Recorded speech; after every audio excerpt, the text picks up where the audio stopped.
Good morning students, this is Rohit Pandey sir and now start your new topic electric field. Electric field is a hypothetical concept. Guys, what is electric field? Electric field is a space around any source charge in which any test charge or any other charge experience a force. Guys, इसको board में भी देख लेते हैं. एक आपके पास source charge है capital Q, इसको हम लोग सोर्स चार्ज बोलते हैं और इससे कुछ डिस्टेंस पर एक टेस्ट चार्ज रखा हुआ है, इसको हम लोग टेस्ट चार्ज, और ये एक फोर्स फील करेगा. तो गाइस अगर इसकी डिस्टेंस आर है तो F is equal to K Q into Q naught divided by R square. ये फोर्स निकालना आपने पहले ही सीख लिया हुआ है क्योंकि ये कूलॉम फोर्स है, आप इसको फाइंड आउट करेंगे. अब आप यहाँ पर देखिए कि इस सोर्स चार्ज की वजह से इसको एक फोर्स फील होगा जिसकी वजह से ये इधर जाएगा. ये जो टेस्ट चार्ज होगा गाइस, ये टेस्ट चार्ज हमारा बहुत ही स्मॉल चार्ज होता है जिसके होने ना होने का कोई फर्क नहीं पड़ता. और गाइस ये पॉजिटिवली होता है, ये हमेशा याद रखिएगा, टेस्ट चार्ज हमेशा पॉजिटिव ही होगा.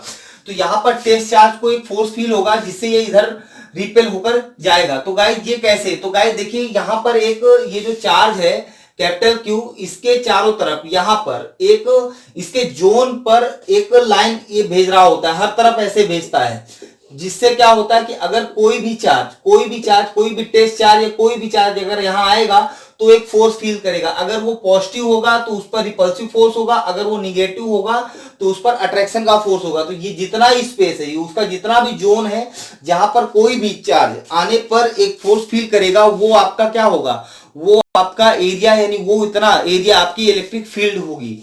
ओके गाइस, अब आप इसके फॉर्मूला डिराइव कर लेते हैं. तो गाइस इलेक्ट्रिक फील्ड के लिए जो फॉर्मूला होगा, इलेक्ट्रिक फील्ड को कैपिटल ई से डिनोट करेंगे और इलेक्ट्रिक फील्ड और फोर्स के टर्म में जो फॉर्मूला बनेगा तो Q not into E. Okay guys, ये होता है फॉर्मूला. अगर इसको आप इलेक्ट्रिक फील्ड के फॉर्मूले में लें तो F अपॉन क्यू नॉट. और गाइस यहाँ पर ये लिमिट लगाना मत भूलिएगा क्योंकि जो टेस्ट चार्ज है वो टेस्ट चार्ज इतना स्मॉल है कि वो टेंस टू जीरो के आसपास होता है, यानी उसके होने ना होने का कोई फायदा नहीं होता. बट हाँ ये है कि हमें वहां उस पॉइंट पर उसकी फील्ड की वैल्यू हमें पता चल जाती है.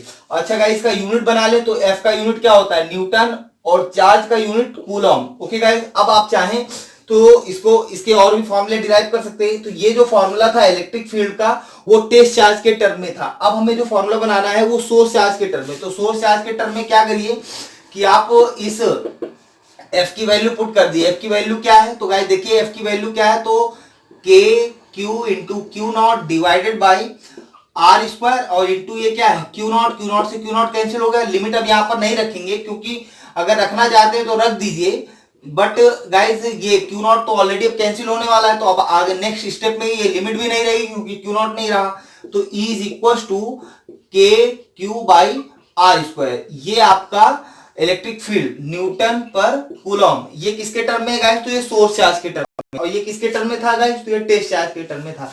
अब चाहे तो यहाँ पर K की वैल्यू रख दें. K की वैल्यू क्या होती है, तो 1/4 pi epsilon naught capital Q by R square. इस तरह आप इसको कर सकते हैं, न्यूटन पर कूलॉम. अच्छा गाइस, यहाँ पर देखिए इलेक्ट्रिक फील्ड और आर के बीच में अगर हम ग्राफ बनाना चाहें तो गाइस आप देखिए इलेक्ट्रिक फील्ड और आर, तो अगर आर की वैल्यू क्या होगी, जीरो. आर की वैल्यू अगर जीरो है तो ई आपका क्या आने वाला, इंफिनिटी. ओके गाइस, और अगर आर की वैल्यू इंफिनिटी है तो ई आपका क्या आने वाला है, जीरो. तो गाइस देखिए यहां पर ग्राफ कुछ इस तरह बनेगा, यानी E proportional to 1/r square. ये आपका इलेक्ट्रिक फील्ड और आर के टर्म में ग्राफ आपने इसको बनाया है. इसके और भी ग्राफ होंगे जो हम लोग अभी आगे पढ़ने वाले हैं. ये इलेक्ट्रिक फील्ड और आर के लिए है गाइस ये. ओके गाइस, अब इसमें और भी बहुत सारे ग्राफ होंगे जो डबल चार्जेस को लेकर के या मल्टीपल चार्जेस को लेकर के बनाएंगे. निगेटिव चार्ज में कहां पर कैसा मैक्सिमम मिनिमम होगा, वो सारी चीजें हम आगे पढ़ने वाले हैं गाइस. ध्यान रखिएगा, आज का लेक्चर अच्छा है और इसमें काफी अच्छा हम लोग न्यूमेरिकल भी अभी करेंगे. ओके गाइस, और आप एक चीज ध्यान रखिएगा, पूरा देखिएगा जिससे कि आपको इसके सारे कॉन्सेप्ट क्लियर हो. आज ये इलेक्ट्रिक फील्ड स्टार्ट करेंगे. इलेक्ट्रिक फील्ड एक बहुत बड़ा टॉपिक है और इसमें इतने अच्छे कॉन्सेप्ट आपको मिलेंगे. यहाँ के बाद अभी हम लोग एक क्वेश्चन ले लेते हैं. अभी यहीं उसके पहले गाइस एक कॉन्सेप्ट है, उसको आप देख लीजिए. इलेक्ट्रिक फील्ड और फोर्स की डायरेक्शन कैसी होगी, इलेक्ट्रिक फील्ड और फोर्स की डायरेक्शन, इसको गाइस नोट कर लीजिएगा वीडियो को पॉज करके. अब यहाँ पर देखिए इलेक्ट्रिक फील्ड और फोर्स. सपोज करिए ये इलेक्ट्रिक, अगर कोई प्लस चार्ज आता है, अगर कोई प्लस चार्ज है, प्लस चार्ज की वजह से इलेक्ट्रिक फील्ड और फोर्स दोनों की डायरेक्शन क्या होगी, सेम होगी। अगर वो पॉजिटिवली चार्ज है, मीन पॉजिटिव, अगर पॉजिटिवली चार्ज होगा तो इलेक्ट्रिक फील्ड और फोर्स की जो डायरेक्शन होगी वो कैसी होगी, तो वो सेम डायरेक्शन होगी, यानी both are in same direction. इसको ऐसे चेक कर लीजिए। तो ये अगर इलेक्ट्रिक फील्ड है गाइस, देखिए ये इलेक्ट्रिक फील्ड है और आप यहां पर एक प्लस क्यू चार्ज लेकर आते हैं, तो प्लस क्यू की वजह से इस पर इसकी जो फील्ड होगी वो कुछ इधर होगी और ये फील्ड भी इधर, यानी इसको जो फोर्स लगने वाला है वो रिपल्सिव फोर्स, क्योंकि जो पॉजिटिव चार्ज होता है उसकी भी जो फील्ड लाइन होती है वो बाहर की ओर होती है और इधर से अगर कोई फील्ड आएगा वो आउटवर्ड ही होगी, तो इस चार्ज को इधर ही लेकर जाएगा। यानी अगर इधर प्लस चार्ज होगा तभी फील्ड इस डायरेक्शन में जा रही और पॉजिटिव चार्ज फिर आपको मिल गया, तो वो दोनों एक दूसरे को रिपेल करेंगे, यानी उनकी दोनों की डायरेक्शन क्या होगी, सेम होगी। यानी उस पर जो फोर्स एक्सपीरियंस होगा और उस पर जो फील्ड बनेगी दोनों सेम डायरेक्शन पर होंगे। बट गाइस अगर कोई निगेटिव चार्ज है और उसमें इलेक्ट्रिक फील्ड है ये, तो उसमें जो फोर्स की डायरेक्शन होगी वो सेम नहीं होगी, वो आपकी नॉट सेम, वो आपकी सेम नहीं होने वाली। उसको कैसे देखिएगा, तो अगर ये इलेक्ट्रिक फील्ड है और यहां पर एक निगेटिव चार्ज आएगा तो उस पर जो फोर्स फील होगा वो अपोजिट डायरेक्शन, क्योंकि पॉजिटिव की फील्ड लाइन अगर इस डायरेक्शन पर है तो अगर निगेटिव चार्ज उसको सामने मिलता है तो उसको अट्रैक्ट कर लेता है, तो यानी उस पर जो फोर्स लगेगा वो इस डायरेक्शन, यानी उस पर जो फोर्स और जो फील्ड है दोनों सेम डायरेक्शन पर नहीं होंगे। गाइस इसको देखते हुए एक क्वेश्चन है जो काफी अच्छा क्वेश्चन है, कई बार आया हुआ है और इसको देख लेते हैं। तो गाइस इसको रफ कर देते हैं। गाइस इसकी आप यूनिट और डायमेंशन भी बना सकते हैं। यूनिट तो आपने बनाई ली, डायमेंशन देख लीजिए। डायमेंशन फॉर्मूला क्या होगा, तो E is equal to F upon Q naught है। तो गाइस देखिए एफ का डायमेंशन क्या होता है, MLT-2 और क्यू का क्या होगा, तो 80। कभी कभी क्वेश्चन पूछ लेता है, तो गाइस ये क्या होगा, MLT-3 A inverse. Okay guys इस तरह। और MKS में इसकी यूनिट क्या बनेगी, तो KG metre second power -3 ampere power -1। Okay guys ये कुछ इस तरह से। आप चाहें तो इसका वेक्टर रिप्रेजेंटेशन भी कर सकते हैं। वेक्टर रिप्रेजेंटेशन हम लोग इस न्यूमेरिकल के बाद लेकर आते हैं, या तो देख लीजिए अभी वेक्टर रिप्रेजेंटेशन कैसे है। तो guys vector form of electric field, तो गाइस इलेक्ट्रिक फील्ड में Coulomb's, vector form of Coulomb's law में आपने देखा था, सेम वही स्टेप आपको यहाँ लिखनी है, यानी E vector is equal to 1/4πε0 Q by R square into R cap, इस तरह। या अगर R12 या 21 है तो वो हम लोग आगे देख लेंगे, यानी E vector is equal to 1/4πε0 Q upon R cube into R vector, इस तरह गाइस। अब सपोज करिए अगर कोऑर्डिनेट सिस्टम में रखे हो, एक चार्ज यहाँ पर ये क्यूब है, इसकी डिस्टेंस यहाँ पे R1 है और ये सोर्स चार्ज है Q0, इसकी R0 है, तो ये डिस्टेंस कितनी होगी, तो R0 माइनस R1, यानी ये ऐसे और ये ऐसे, तो ये मतलब OQ plus Q0 is equal to ये हुआ। मीन्स देखिए R1 वेक्टर प्लस R0, इसको आप R डैश ले लीजिए, यानी R dash is equal to R0 vector, यानी R डैश कितना हुआ आपका, तो R0 vector minus R1 vector, कुछ इस टाइप से होगा। तो गाइज यहाँ पर आप वैल्यू पुट कर सकते हैं, इसकी जगह पर आप रख दीजिए, तो E is equal to 1 upon, यहाँ पर नहीं आएगा तो इसको आप यहाँ पर देख लीजिए, E vector is equal to 1/4πε0 capital Q upon R0 vector minus R1 vector का whole cube into R0 vector minus R1 vector, ऐसे यहाँ पर आप मॉड दे दीजिए इसको, ये। तो गाइस ये आप इसको कोऑर्डिनेट सिस्टम में भी आप इसको ऐसे वेक्टर फॉर्म में रिप्रेजेंट कर सकते हैं। Vector form of Coulomb's law हमने आपने उसको और डिटेल में पढ़ा हुआ है, तो गाइस आपको इसमें ज्यादा कोई दिक्कत नहीं आ रही होगी। अगर आपको दिक्कत आ रही है तो एक बार आप vector form of Coulomb's law देख लीजिए, उसको उसमें बहुत सारा एकदम डिटेल से हमने आपको बताया हुआ है। ओके गाइस अब क्वेश्चन में आते हैं। जो क्वेश्चन था हमारा उसको देख लेते हैं।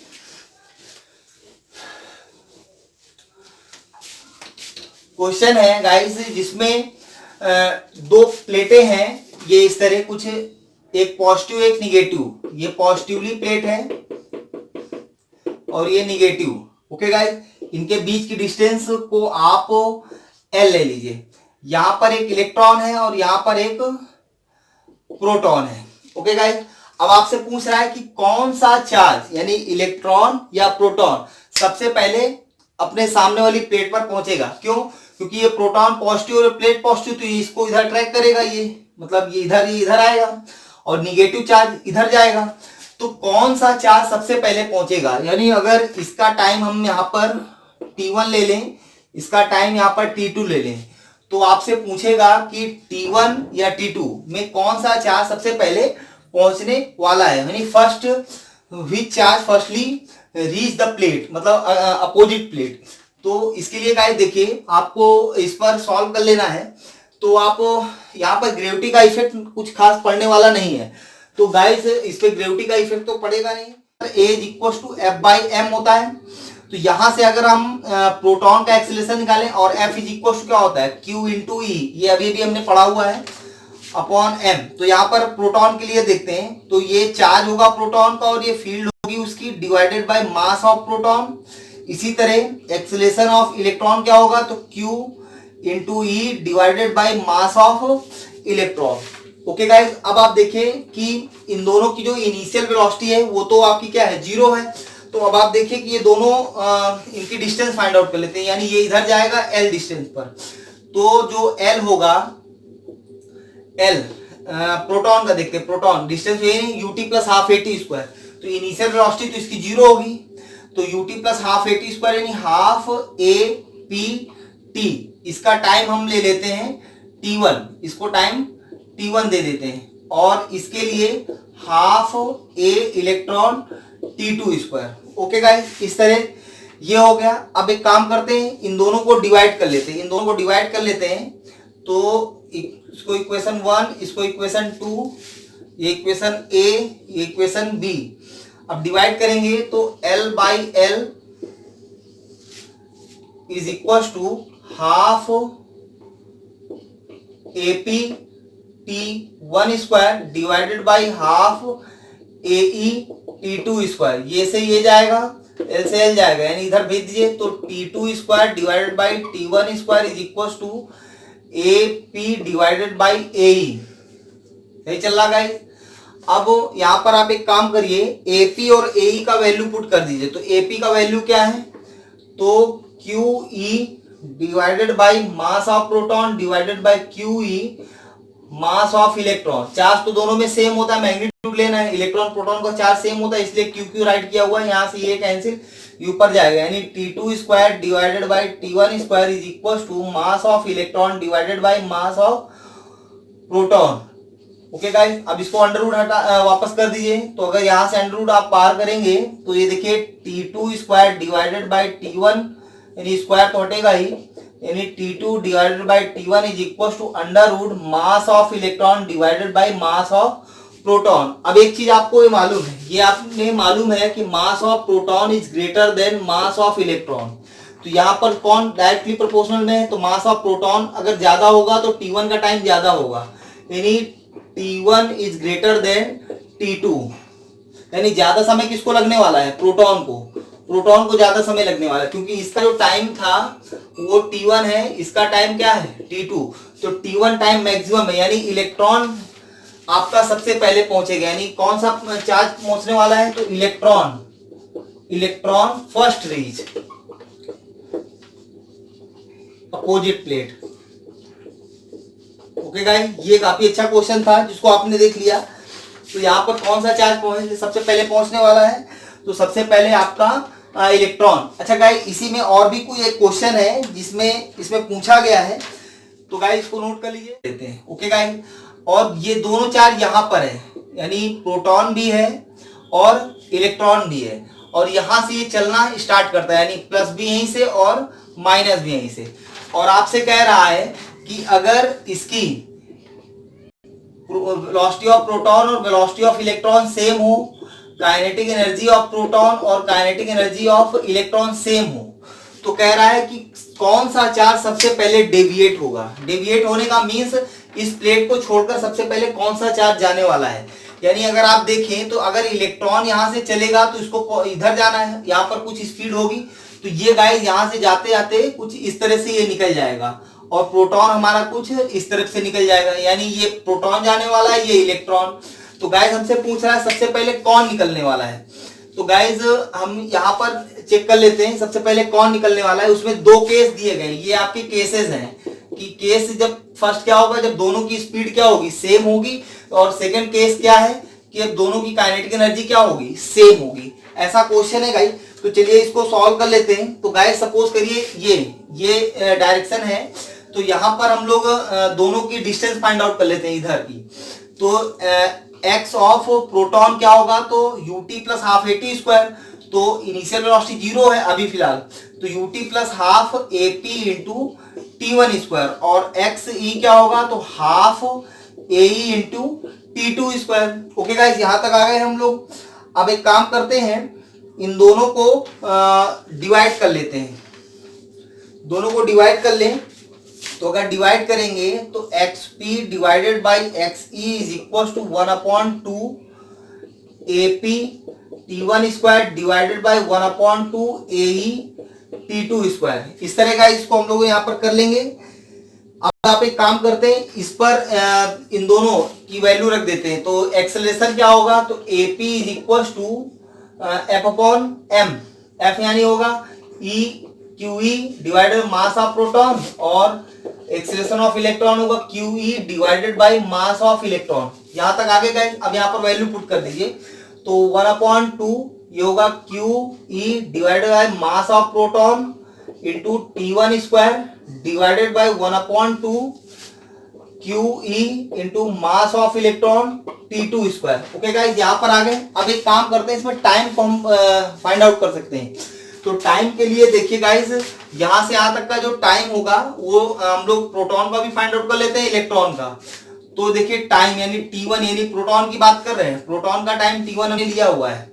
तो T1 equal to time equal क्या होता है, speed equal to distance upon time.